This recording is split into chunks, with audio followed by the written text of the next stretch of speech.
ঈদে অভিষাদের সুর হামে আক্রান্ত শিশুদের পরিবারে। হাসপাতালের চৌকাঠ পেরিয়ে ঈদের আনন্দ পৌঁছায়নি বাবা মায়ের মনে। তাদের একটাই প্রার্থনা, দ্রুত সুস্থ হয়ে উঠুক প্রিয় সন্তান। এদিকে সিলেট ও ফরিদপুরে হামের উপসর্গে আরও ৩ শিশুর মৃত্যু হয়েছে।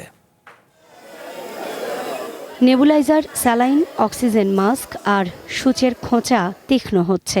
ঠান্ডা, সর্দি, কাশি আর শ্বাসকষ্টে বাড়ছে ছোট্ট শরীরের উত্তাপ। এতটুকু বয়স আর কতই বা সইতে পারে? হাসপাতালের চৌকাঠ পেরিয়ে ঈদের আনন্দ ধরা দেয়নি আজ এসব পরিবারে। কেবল শারীরিক আর মানসিক কষ্ট বাড়ছে বাবা মায়ের। দলাপাকানো কান্না মাটি চাপা দিয়ে কেবল একটিই প্রার্থনা, সন্তান সুস্থ হোক, ঘরে ফিরুক আনন্দে। কষ্ট হয়েছি, মেয়েরা যখন অসুস্থ হয়ে গেছে আমি নিজে ভেঙে বসছি। এখন আলহামদুলিল্লাহ ভালো আছি। আল্লাহ তাআলা যে ওরে বাঁচায় রাখে, জীবনে আমার হায়াতে আমি বেঁচে থাকলে অনেক ঈদ করতে পারবো। হয়তো ঈদটা আমার জীবনে অমনভাবে গেল না। ঈদ উৎসবে সমাজ মেতে উঠলেও বিষাদের সুরে ভাসছে হামে আক্রান্ত রোগীর স্বজনেরা। সন্তান কোলে নিয়ে ছুটছে ভর্তির আশায়। অক্সিজেন সিলিন্ডার হয়েছে ছায়াসঙ্গী আজ। এ যাত্রায় বেঁচে ফিরতে পারলে ঘরেই উঠবে ঈদের চাঁদ। কলিজার টুকরা সন্তান যাদের অসুস্থ থাকে এবং এই ধরনের হসপিটালে ভর্তি থাকে, তো তাদের মধ্যে ঈদ আনন্দ বলতে কোনো শব্দটা থাকে না। ঈদের আনন্দ নেই বাচ্চার অসুস্থতার কারণে। কারো কারো ক্ষেত্রে ছাড়পত্র মিললেও সন্তান কোলে নিয়ে এই ছুটে চলা ভারী থেকে যেন ভারীই হচ্ছে। কবে থামবে হামের থাবা? সন্তানের দিকে তাকিয়ে সেই প্রশ্নের ভাঁজ স্পষ্ট।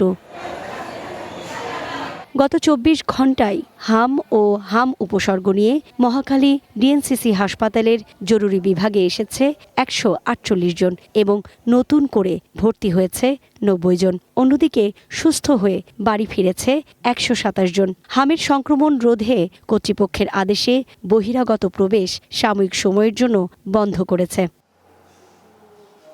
সুকন্যা আমির, ওয়ান নিউজ, ঢাকা। হামে আক্রান্ত শিশুদের নিয়ে আরও জানাতে রাজধানী শিশু হাসপাতাল থেকে যোগ দিচ্ছেন সুকন্যা আমির। সুকন্যা, শিশু হাসপাতালে এই মুহূর্তে আসলে কতজন হাম উপসর্গ নিয়ে ভর্তি আছে? তাদের চিকিৎসায় বিশেষ কি ব্যবস্থা নিচ্ছেন চিকিৎসকেরা?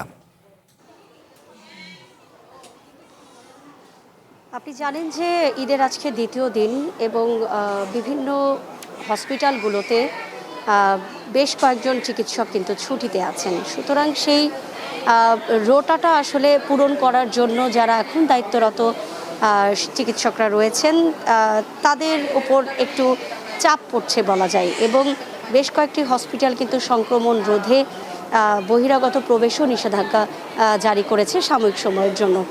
এই মুহূর্তে আমি আছি শিশু হসপিটালের ওয়ার্ড নাম্বার ৯ এবং এখানে আপনি দেখতেই পাচ্ছেন যে সকল শিশুর আনুমানিক বয়স যদি বলা যায় ৩.৫ মাস থেকে শুরু করে ১ বছরের মধ্যে।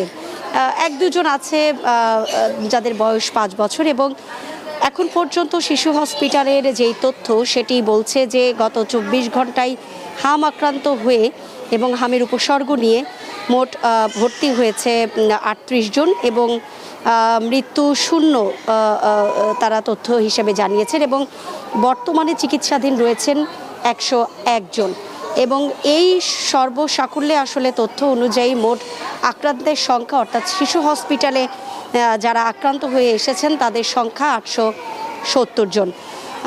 এই মুহূর্তে যদি বলা যায় যে এই ওয়ার্ডটিতে ডিউটিরত যেই ডক্টররা রয়েছেন তারা তাদের রোটা অনুযায়ী দেখে যাচ্ছেন এবং কিছু শিশুদের অবস্থা কিন্তু একেবারেই নাজুক পরিস্থিতিতে আছে।